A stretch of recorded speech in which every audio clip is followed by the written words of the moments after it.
नमस्कार दोस्तों, आप सभी का स्वागत है मेरे YouTube चैनल पढ़ाई चौक पर। मैं आपका अपना भाई मोमिंदर सिंह। तो हमने कल की क्लास में पढ़ा था संज्ञा, तो संज्ञाओं को हमने समाप्त कर लिया था। क्लास पढ़ेंगे हम सर्वनाम। सर्वनाम यानी सर्व प्लस नाम, जहाँ पे सर्व का शाब्दिक अर्थ होता है सब, अर्थात सभी, और नाम का शाब्दिक अर्थ होता है संज्ञा, अर्थात हम कह सकते हैं सब नामों के स्थान पर जो शब्द काम आते हैं उन्हें संज्ञा कहते हैं। तो इसकी दूसरी परिभाषा, किसी व्यक्ति, वस्तु, स्थान या पदार्थ के नाम के स्थान पर जो शब्द काम में आते हैं उन्हें सर्वनाम कहते हैं। ध्यान दीजिए।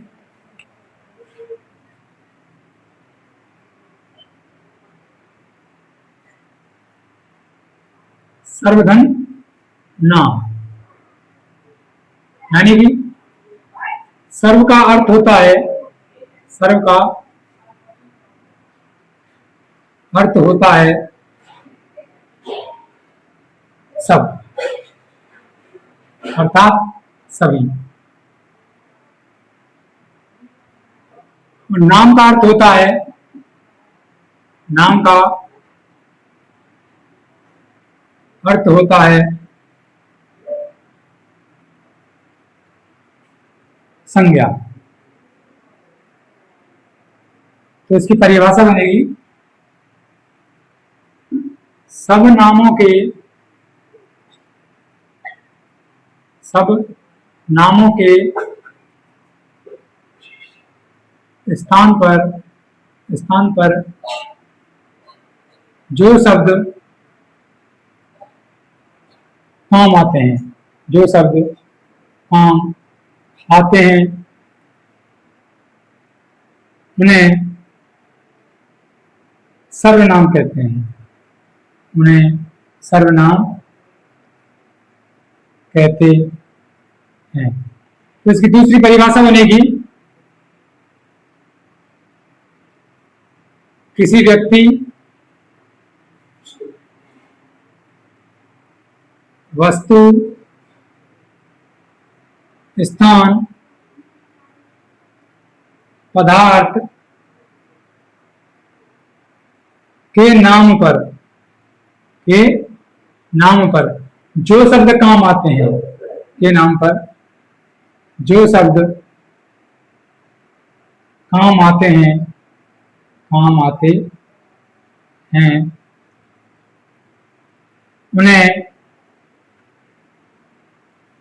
उन्हें सर्वनाम कहते हैं, उन्हें सर्वनाम कहते हैं। जैसे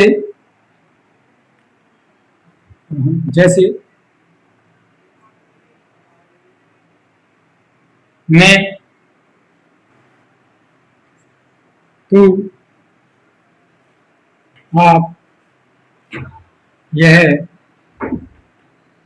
वह, क्या, कोई, कुछ, जो, सो, कौन आदि। और एक नोट,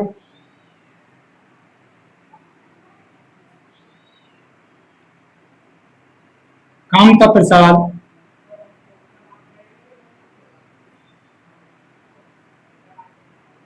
गुरु ने कुल सर्वनाम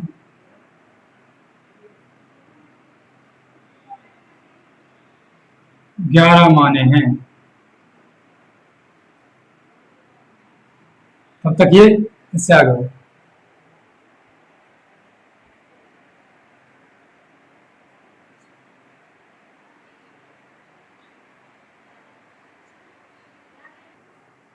तो अब देखें कि सर्वनाम शब्दों का प्रयोग कहां कहां होता है।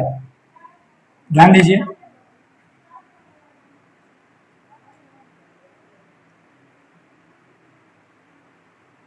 सर्वनाम शब्द नाम की पुनरावृत्ति को रोकते हैं, पुनरावृत्ति को रोकते हैं। जो सर्वनाम शब्द होते हैं वो नाम की पुनरावृत्ति को रोकते हैं, जिससे कि नाम बार बार ना आए। जैसे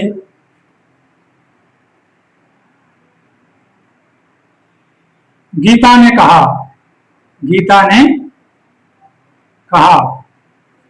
मैं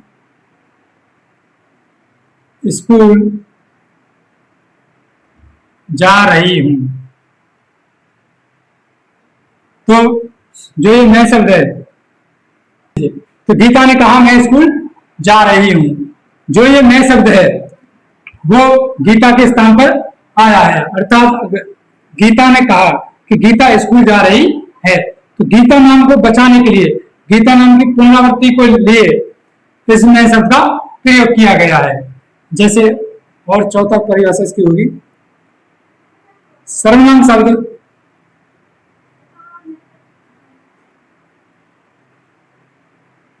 शब्द निश्चित और अनिश्चित। सर्वनाम शब्द अनिश्चित और निश्चित जानकारी देते हैं। जो सर्वनाम शब्द होते हैं वो निश्चित और अनिश्चित जानकारी देते हैं। जैसे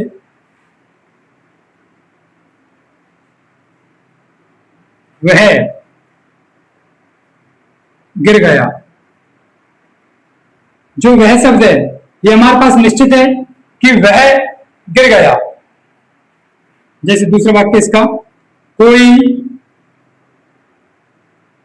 आया है, जो कोई शब्द है ये हमारे पास अनिश्चित है, अर्थात हमको ज्ञात नहीं है कि कौन आया है। और ध्यान दीजिए सर्वनाम शब्द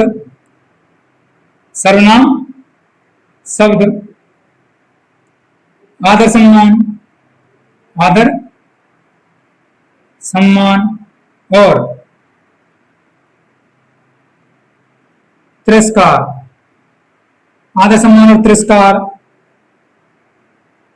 आदर सम्मान और तिरस्कार के रूप में काम आते हैं।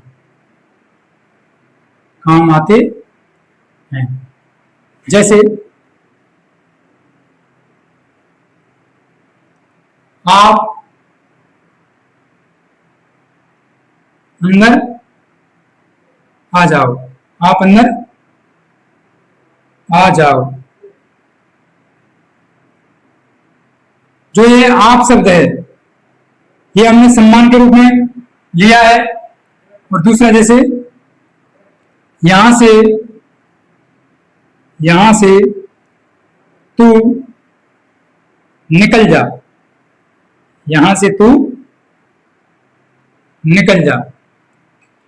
जो ये तू शब्द है इसमें हमने तिरस्कार के रूप में काम लिया है। तो तब तक ये इससे आगे और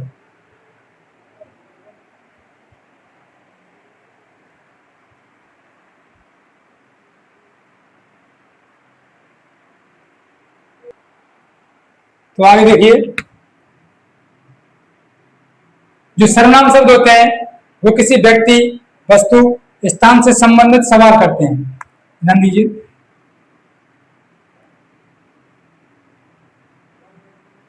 सर्वनाम शब्द किसी व्यक्ति,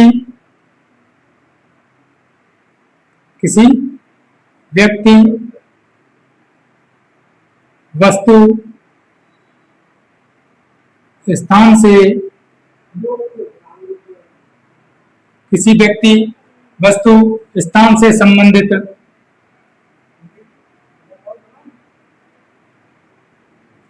सवाल करते हैं।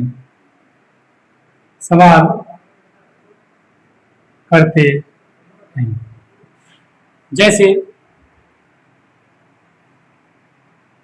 आगरा ऑन जाएगा, ऑन जाएगा। तो ये व्यक्ति विशेष के बारे में बात हो रही है कि आंगड़ा कौन व्यक्ति जाएगा। ये कौन शब्द है? वो सर्वनाम है। जैसे अगला है आपका परीक्षा कहाँ होगी। परीक्षा कहाँ होगी।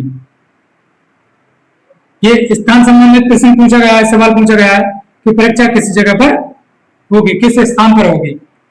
अगला है आपका मदन क्या कह रहा था। मदन क्या कह रहा था। तो जो ये क्या शब्द है, ये सर्वनाम शब्द है। तो आगे देखिए, सर्वनाम 6 प्रकार के होते हैं। सर्वनाम 6 प्रकार के होते हैं। सर्वनाम 6 प्रकार के होते हैं। पुरुषवाचक, निजवाचक, निश्चयवाचक, अनिश्चयवाचक, प्रश्नवाचक और संबंधवाचक। ध्यान दीजिए, पहला है हमारा पुरुषवाचक। पुरुषवाचक सर्वनाम। दूसरा है हमारा निजवाचक सर्वनाम। निजवाचक सर्वनाम।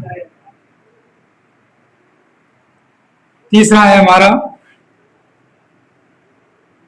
निश्चयवाचक सर्वनाम। निश्चयवाचक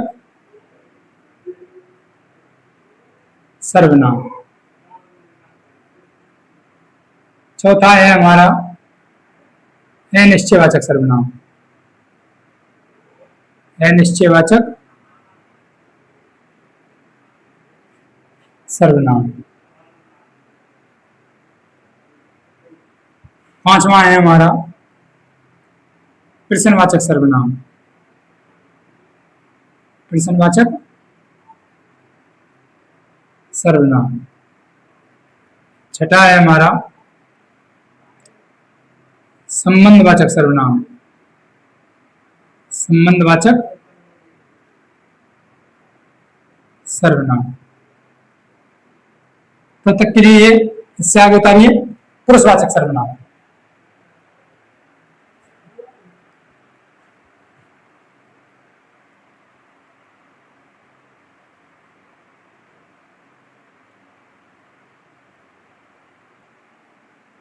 तो आगे देखिए पुरुषवाचक सर्वनाम। फर्स्ट है आपका पुरुषवाचक सर्वनाम।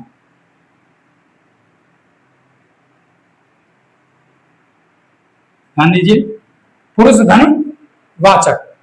पुरुष का अर्थ है स्त्री या पुरुष, वाचक का अर्थ है वाच्यार्थ अर्थात बतलाना। तो इसकी परिभाषा होगी स्त्री या पुरुष के नामों के स्थान पर जो शब्द काम में आते हैं वो पुरुषवाचक सर्वनाम कहलाते हैं। ध्यान दीजिए,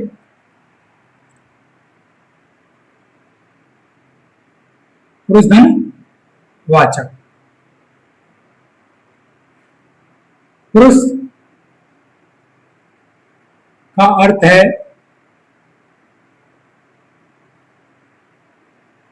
स्त्री या पुरुष।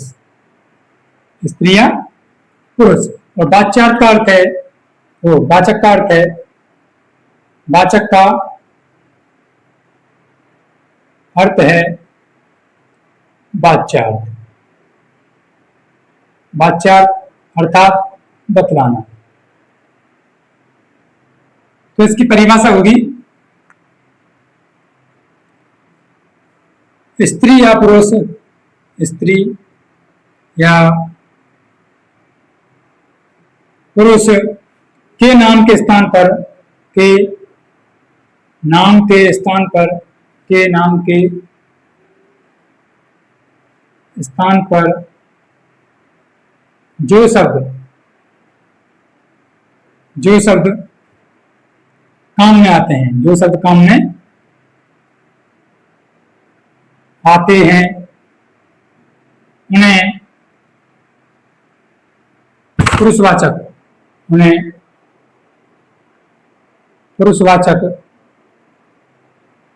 उन्हें पुरुषवाचक सर्वनाम कहते हैं। उन्हें पुरुषवाचक सर्वनाम कहते हैं। जैसे मैं, तू, तुम, आप, यह, वह, ये सब हमारे पुरुषवाचक सर्वनाम कहलाते हैं। तो ध्यान दीजिए, पुरुषवाचक सर्वनाम के तीन उपभेद होते हैं।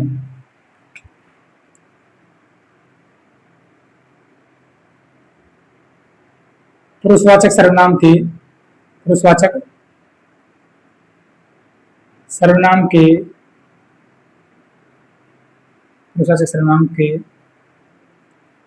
तीन भेद होते हैं। पुरुषवाचक सर्वनाम के तीन भेद होते हैं। वो होते हैं उत्तम पुरुष, मध्यम पुरुष और अन्य पुरुष। वो होते हैं उत्तम पुरुषवाचक सर्वनाम, दूसरा है आपका मध्यम पुरुषवाचक